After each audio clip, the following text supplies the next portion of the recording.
J'ai une jeunesse, on peut dire, agréable. Il y a eu des hauts et des bas, j'imagine, comme dans la plupart des familles. Mais en même temps, je pense que l'attachement a commencé à venir au fil des années. Du rôle d'enfant, je deviens du rôle parent par rapport aux parents qui deviennent un peu, entre guillemets, des enfants par rapport aux difficultés, je parle physiquement, enfin des choses physiques de la vie, que ce soit faire le ménage, que faire les courses, que se déplacer, que de faire des choses très simples finalement, comme s'habiller, comme d'aller faire des choses du quotidien finalement. Et que ça devient de plus en plus difficile pour eux. Ça devient de plus en plus difficile et c'est là où justement on se rend compte que justement on a un rôle à jouer.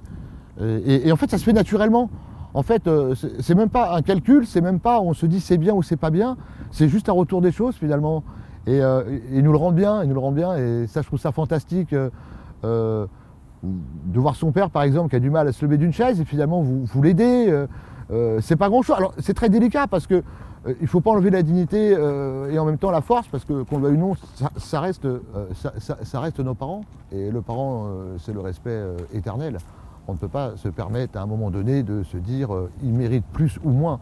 Il faut aussi tenir compte que ce n'est pas parce qu'ils sont diminués par leur état de santé que automatiquement, lorsqu'on les aide, on a l'impression qu'ils se sentent diminués. Parce que c'est ça aussi la difficulté en fait. C'est d'un côté, il faut les aider, ce qui est notre rôle, mais en même temps, il ne faut pas non plus trop les affaiblir, il ne faut pas qu'ils se sentent diminués. Parce que là, c'est leur dignité qui peuvent être touchées, et là, en voulant faire du bien, en fait, on fait plus de mal que de bien. Il faut trouver le juste équilibre pour les respecter, préserver leur dignité, et en même temps leur apporter tout notre soutien et tout notre amour. Et c'est là où justement, il se passe quelque chose de la relation entre les parents, finalement, et les enfants, et surtout les enfants par rapport aux parents. Parce qu'un papa et une maman, on n'en a que deux. Ils sont sacrés et ils ne sont pas éternels. Et c'est vrai que c'est important de... plus en fait on va les aider, plus on va entre guillemets les porter comme eux ils nous ont portés. Et finalement, plus leur vie sera plus facile. L'idée c'est de leur rendre la vie moins difficile, moins pénible, pour les garder le plus longtemps possible près de nous. Parce que quand on n'a plus ses parents, je veux dire, on a quasiment tout perdu. Il y a une partie de nous-mêmes en tout cas qui n'est plus là. Et c'est pour cette raison-là qu'il faut tout faire, je dis bien tout faire. Il faut mobiliser tous les moyens, aussi bien physiques que psychologiques, au niveau de l'amour, au niveau de l'affection, à tous les niveaux, pour vraiment les porter et les aider. Et surtout de bien les observer. Parce que souvent, ce qui se passe, c'est que la vie n'est pas facile pour tout le monde.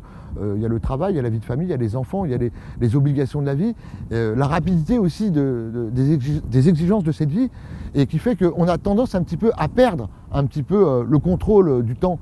Et on ne s'en rend pas compte, mais des fois on peut être à côté de ses parents et finalement en étant à côté, on ne voit pas qu'ils vieillissent et on ne voit pas que finalement les années elles sont en train de défiler et un jour on finit par ouvrir les yeux et on se rend compte qu'ils sont dans un état catastrophique et des fois il est peut-être trop tard.